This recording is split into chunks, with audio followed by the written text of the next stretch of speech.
Hi. Hello, everybody. Okay. Have a few things showing in my background. All right. Today is all about a different way of seeing autoimmune issues. So I have a few different pieces that I'm going to bring us into, and this isn't this is more of a contemplative conversation. And I will be diving deeper into this in my podcast, The Aligned Life podcast by Dr. Tiffany Johnson, and really kind of bringing in more, I guess, more examples of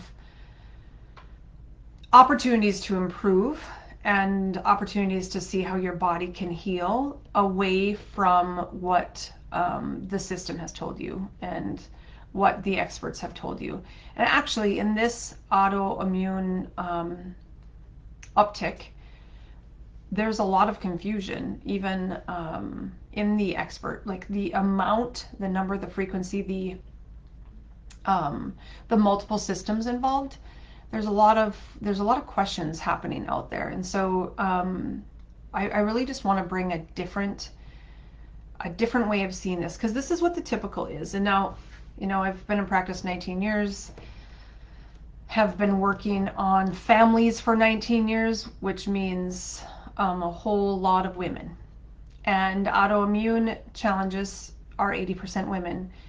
And I've been in their body and their energy and their emotional system and their mental system for a really long time. And so this all really came to a head, and I started to put these pieces together, not only since 2021, in the last 4 years of things that have happened in the world, but also my mom was diagnosed with Lyme's disease.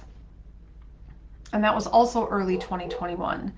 And I'm going to talk about here a little bit of my relationship with my mom and what I thought the challenge was the whole time. And not in terms of like, do you have Lyme's? Do you have cancer? Do you have all that? Because those are all differential diagnoses. She went from feeling what she would consider great. Now she would look back and be like, ooh, probably not great. To like not able to function at all.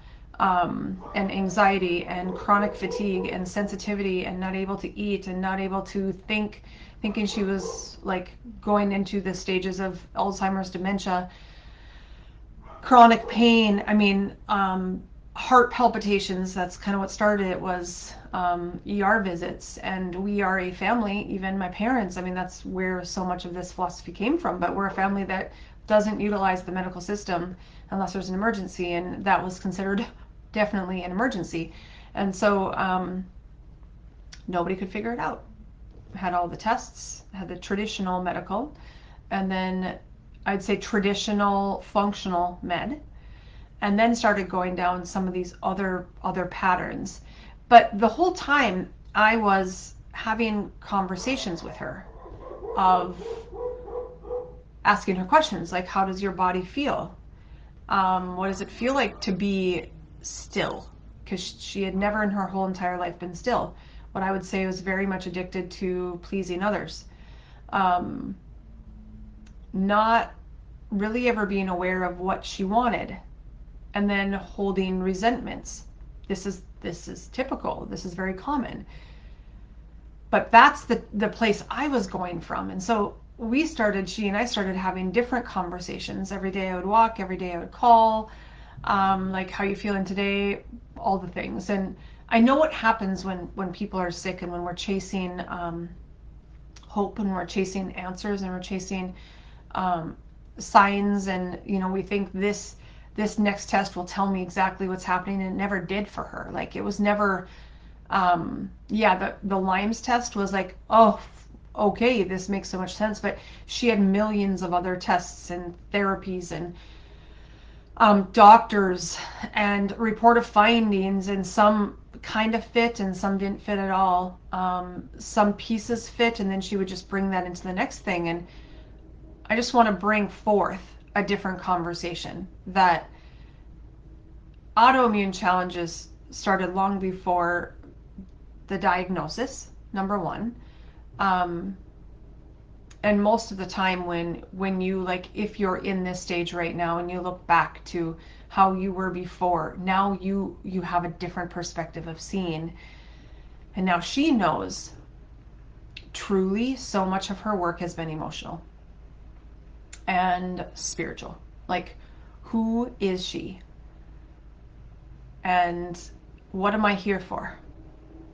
Because we go through life with many different purposes, I guess, or transitions and stages. So, you know, we have our kids, and maybe we decided not to work outside the home and until they went to school. And they go to school, and then you kind of start to work and you start to build that, right? Well, eventually they leave the home. Or maybe career has been your biggest thing in the beginning, and you had that before you had kids, and then the integration happened. And in all the transitions of life, in all the transitions of raising kids in those 18 years, like, it's high low, right? And so most of the crazy years truly are in high school, especially if you're in things and in groups and clubs and sports. And when we start to look back at the highs and the lows, then we get to start to see, like, our emotional health during those times.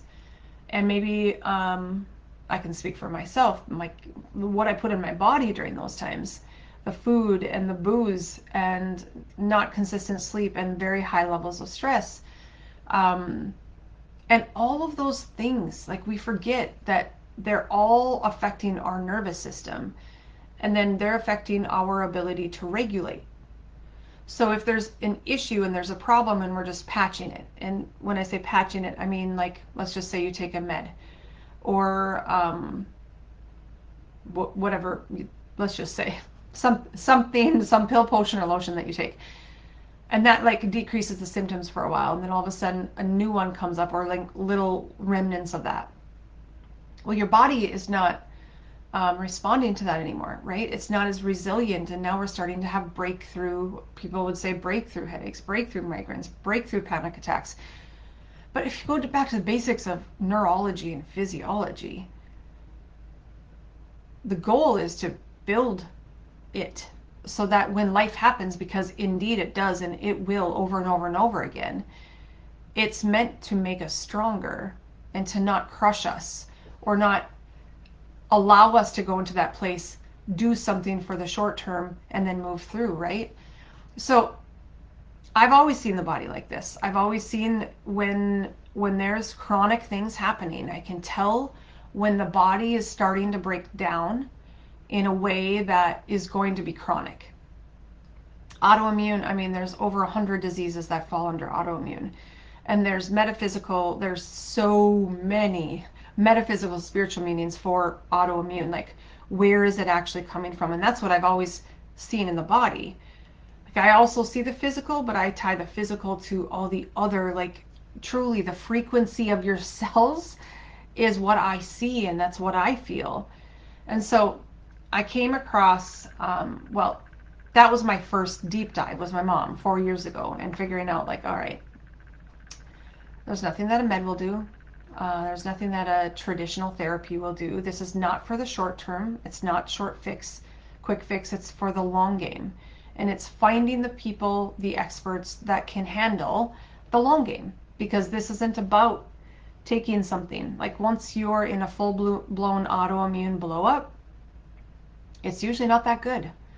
And then you are susceptible for the flare-ups. But the flare-ups usually, yes, they're food, sugar, booze, sleep, but the inconspicuous one is mental emotional stress. So I listened to Mel Robbins. I'm sure you've heard of Mel Robbins, but she just did a podcast with Gabor Mate. His name should never be mispronounced because of how much respect I have of him, but man, those words don't come out of my mouth very well. Well, Gabor Mate, a Canadian doctor, best-selling author, but he's done a lot of work on family health and psychology and the physiology with the psychology, kids and trauma, and he's written many books. This conversation was about autoimmune disease, and I just want to bring it forward, like the 4 things that he said and why it affects women more is, oh my gosh, he's so brilliant. And I'm like, this is what we're going to talk about today, because go to that website or go to that podcast if you want to listen to the whole thing. But I'm going to bring this forward and then just talk about how I see it, and what to really, where to go from here. So, Gabor Mate. Ooh, that's not what I wanted. Just a minute. I'm going to give the 4 things that he said why women are affected more. Women, number 1, women tend to put other people's emotional needs ahead of their own. Yeah, that's true. As a result, you ignore your own needs. You don't really even know what your body's telling you. You're not sure. This question comes up a lot. I'm not sure the difference between what my mind is telling me and my body's telling me. So how do I know? And once you're at that place, your body's in more chaos, right? It's not in as much ease. So it is difficult to determine that. So number 1, women tend to put other people's emotional needs before their own. Number 2, women tend to identify with roles, duties, rules, and responsibility rather than the needs of the self. A different way of saying we prioritize other things over us. And in that one, it's all about, what does society expect? And it's interesting, that's one of the things that I talked with my mom about a lot is, or what she's started to talk about even, of what she thought her job was, what society thought she should do, whether that's after we left high school and college, or when they relocated as a yoga instructor. Like, it didn't matter. It was always like her attunement was to external before, but this is what I want. And that's one of the things I'm so proud of her in the last 4 years of, she speaks up. This is what I want. This is how I feel. And that's been 65 years of not doing it that way, and being actually trained to do the opposite. Number 3, women tend to be very nice, which means they repress healthy anger. I call it sacred anger. I call it sacred rage. The word that I really use is sacred rage. We are required to feel it so that we can let go of it.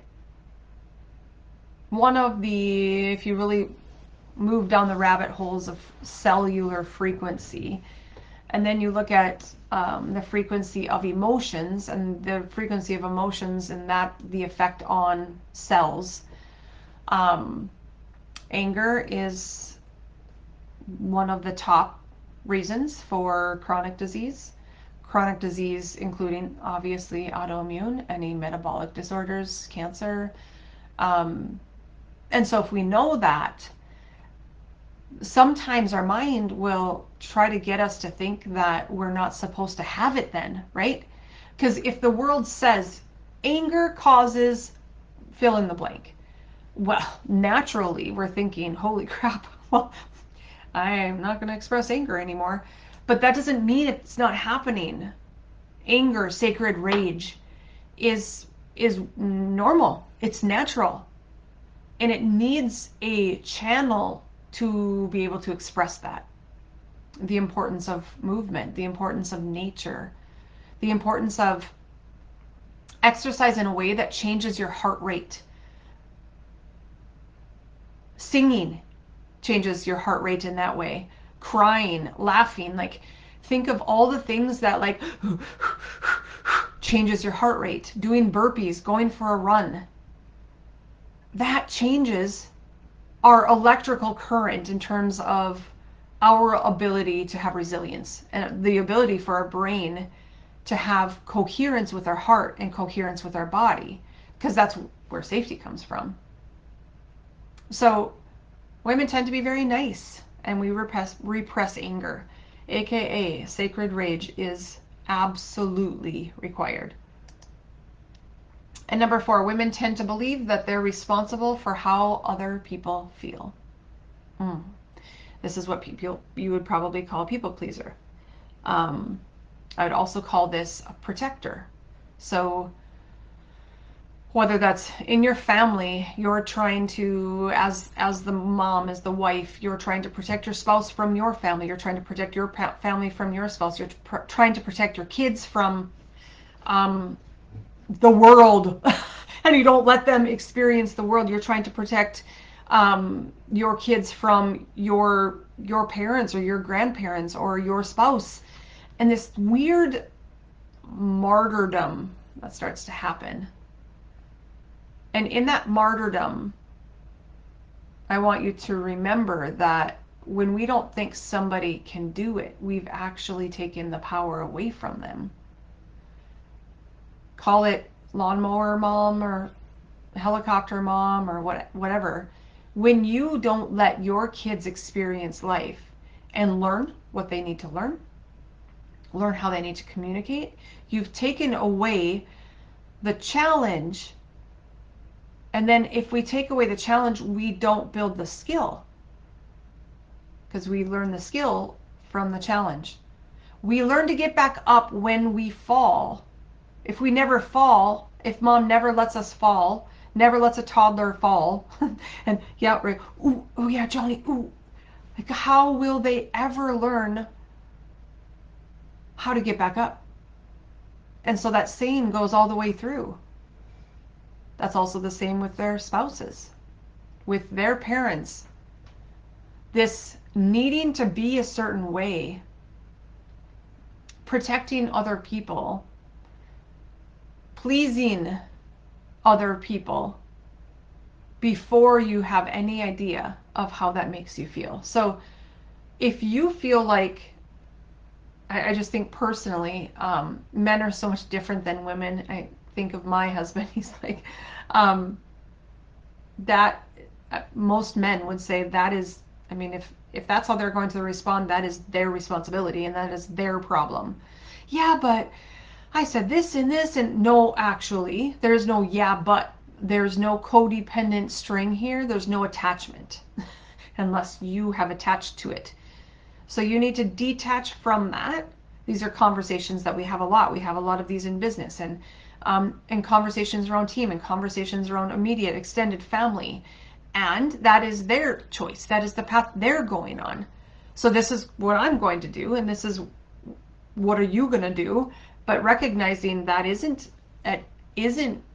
supposed to be tied to the rest of the world, because then you're constantly living in a state of disappointment of their choice, but their choice really has nothing to do with you. So I love this whole concept is getting down to the why of why you're sick, getting down to the why of why you're tired, getting down to the why of why you don't feel like you have confidence, getting down to the why of why you have pain, getting down to the why of why you can't be vulnerable, getting down to the why of identities and having them very mixed and confused between home and work, getting down to the why of who you are and what's popping up, not just chasing the. I just remember in chiropractic school we had there was a red book. It was a differential diagnosis book.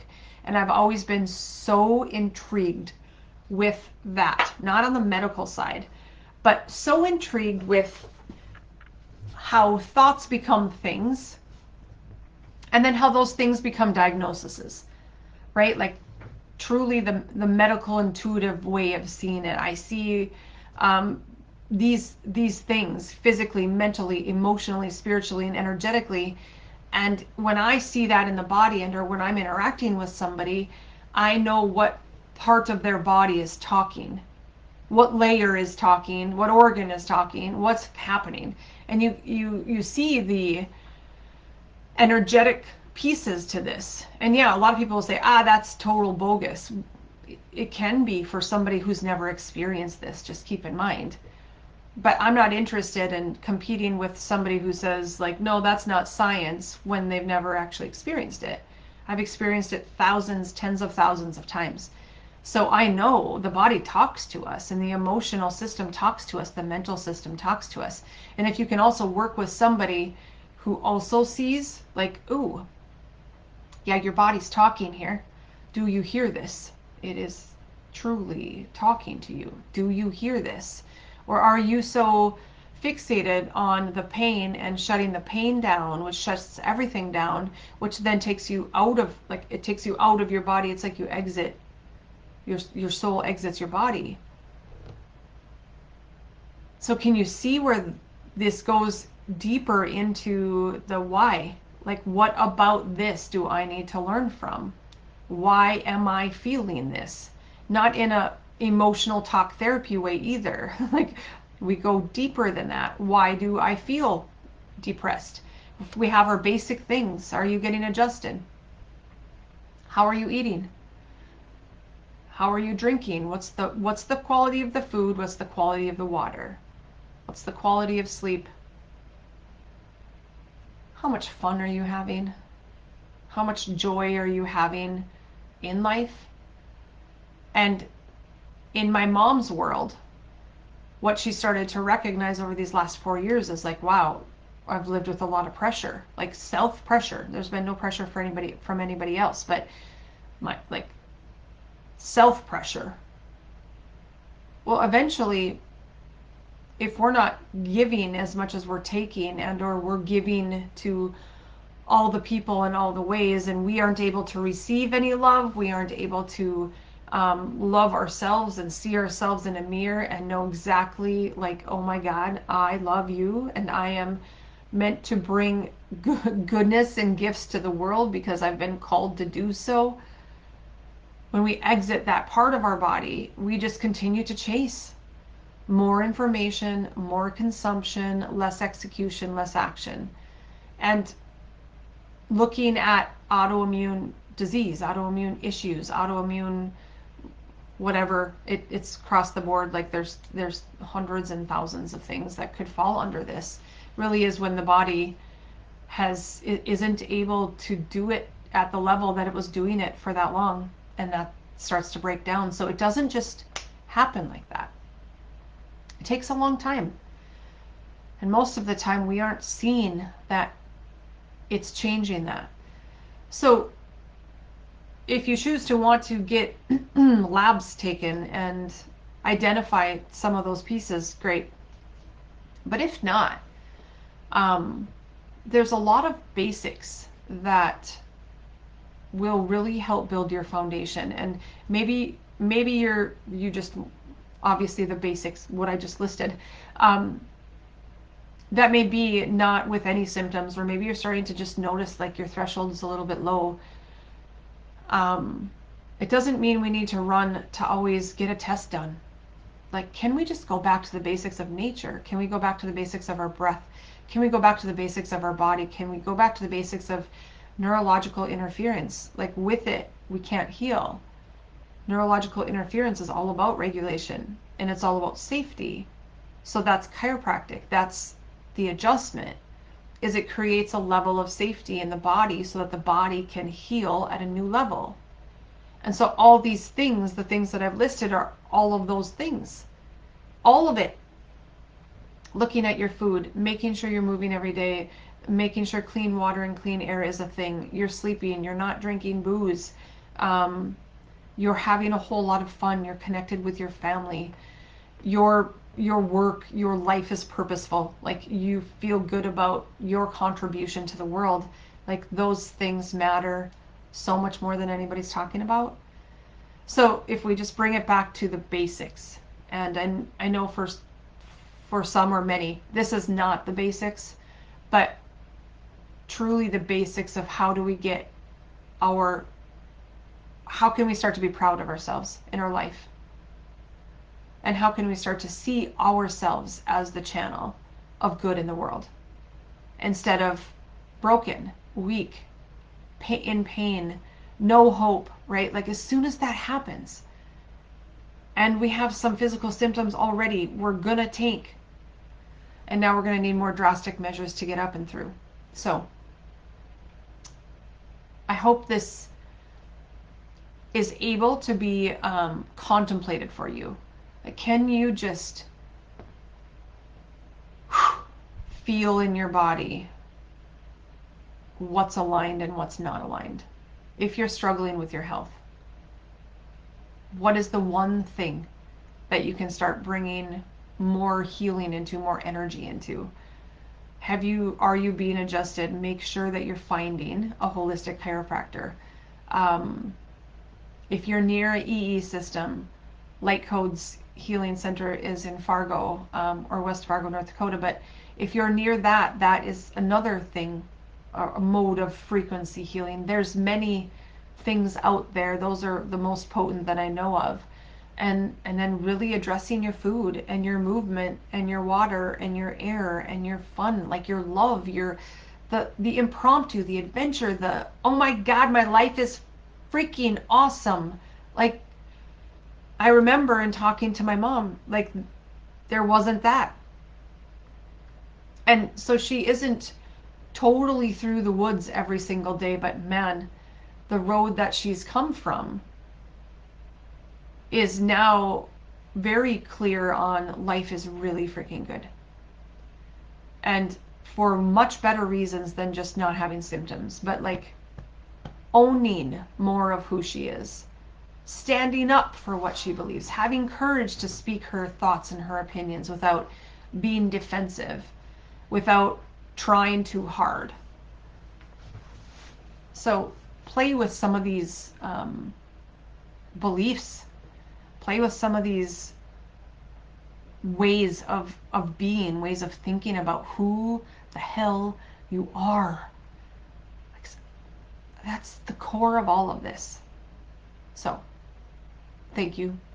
Once again, I'm Dr. Tiff, owner and founder of Healing Touch Chiropractic in West Fargo. And so we are a resource for you to really start you on this path and to show you that your body can do it.